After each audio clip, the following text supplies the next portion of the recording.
Establishment کے ساتھ جو جماعتیں ہیں اس کے ساتھ اس کی مذاکرات ہونی چاہیے؟ دیکھیے یہ تو فیصلہ انہوں نے خود کرنا ہے. یہ انہوں نے ہی کہا تھا کہ ہم اسٹیبلشمنٹ کے مخالف ہیں, ہماری جنگ اسٹیبلشمنٹ کے ساتھ ہے. یہ انہوں نے ہی کہا تھا کہ ہم بات کریں گے تو اسٹیبلشمنٹ کے ساتھ کریں گے. یہ انہوں نے ہی کہا تھا کہ ہم مسلم لیگ اور پیپلز پارٹی سے بالکل بات نہیں کریں گے. اب ان کو یہ بات سمجھ میں آئی ہے کہ نہیں حکومت سے بات ہونی چاہیے, سو حکومت سے بات بھی ہو رہی ہے, لیکن ہمیں بظاہر کوئی پیش رفت بھی نظر نہیں آ رہی. میری خواہش یہ ہے, کیونکہ میری جماعت سیاسی جماعت ہے, وہ سیاسی عمل پہ یقین رکھتی ہے, مذاکرات کے ذریعے سے مسئلے کے حل پر یقین رکھتی ہے. لہٰذا اگر سیاسی مذاکرات کے ذریعے سے مسائل حل ہوتے ہیں اور اگر اختلاف ختم نہ بھی ہوں, تب بھی اگر رویوں میں اعتدال آتا ہے تو یہ بھی ایک اچھا ایک مناسب سیاسی ماحول ملک کو عطا کرتا ہے.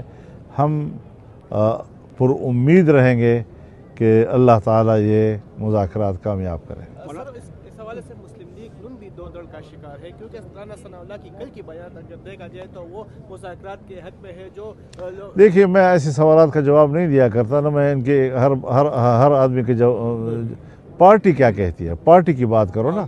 میں پارٹی کی بات پر تبصرہ کروں گا, میں کسی ایک آدمی کے بیان پر تبصرہ نہیں کرتا. ورنہ پی ٹی آئی ایک طرف بطور جماعت ہم سے اور بات کر رہی ہے, ان کے کچھ لوگ ہمارے خلاف اور بات کر رہے ہیں.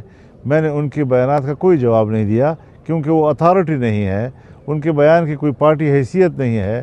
اس کا محاسبہ پارٹی خود کرے نا, میں کیوں اس کا جواب دوں. مذاکرات کی جوڑ توڑ جو جاری ہے اس حوالے سے آپ کیا کہنا چاہیں گے؟ جو اسلام آباد میں جو مذاکرات کی جوڑ توڑ جاری ہے پی ٹی آئی اور حکومت کے ساتھ, اسی پہ تو بولا ہوں, اور کیا میں نے بات کی. مولانا صاحب کرم کی ایشو پہ آپ, چونکہ وہاں پہ اسٹیبلٹی نہیں آ رہی ہے اور حالات روز بروز بگڑتے جا رہے ہیں, ہمارے جو قبائلی بیلٹ ہے اس پہ بھی امن و امان نہیں ہے. ایک تو یہ, دوسرا آرمی چیف پشاور آئے ہوئے تھے اور اس سے مطالبہ کیا گیا تھا وزیر اعلیٰ سے کہ جو 550 روپے محمود, انہوں نے کہا کہ وہ محمود خان اور پورے سٹک نے لیے. تو آپ کیا سمجھتے ہیں کہ یہ جب محمود خان اور پورے سٹک یہ پی ٹی آئی کے نہیں تھے جو انہوں نے؟ دیکھیے مسئلہ یہ ہے کہ ہمیں کچھ چیزیں جو ہیں وہ بنظر انصاف ہمیں دیکھنا چاہیے.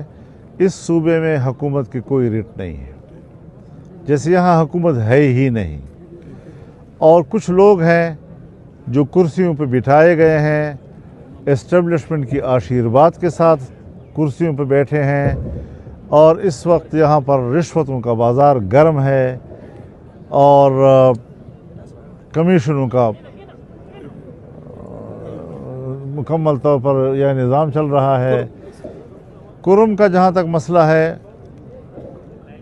اگرچہ آج میں نے خبر دیکھی ہے کہ وہاں پر کوئی فوجی آپریشن کا فیصلہ ہوا ہے. میں سوچتا ہوں کہ فوجی آپریشن اور طاقت کے ذریعے مسئلے کا حل یہ ناعاقبت اندیشی ہوگی. ہم جرگے کے ذریعے سے مسئلے کے حل کو ترجیح دیتے ہیں. ہمارے پاس وہ ایک نظام موجود ہے, اور ہم اس حوالے سے روڈ میپ ہم طے کر سکتے ہیں. اور اس میں اگر اسٹیبلشمنٹ ہمارے ساتھ اعتماد پیدا کرنا چاہتی ہے تو ظاہر بات ہے کہ قبائلی علاقوں میں اس وقت امن و امان کے حوالے سے رٹ ہمارے فوج کی ہے, اسٹیبلشمنٹ کی ہے. تو اس پر ان کو یک طرفہ کوئی فیصلہ کرنے کی بجائے سیاستدانوں کے ساتھ بات کرنی چاہیے.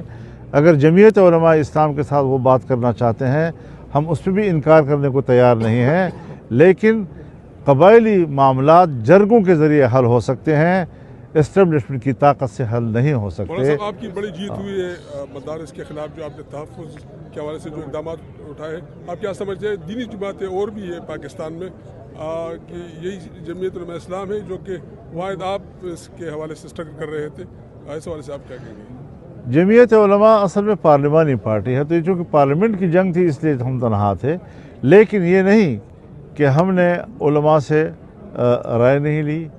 تمام جو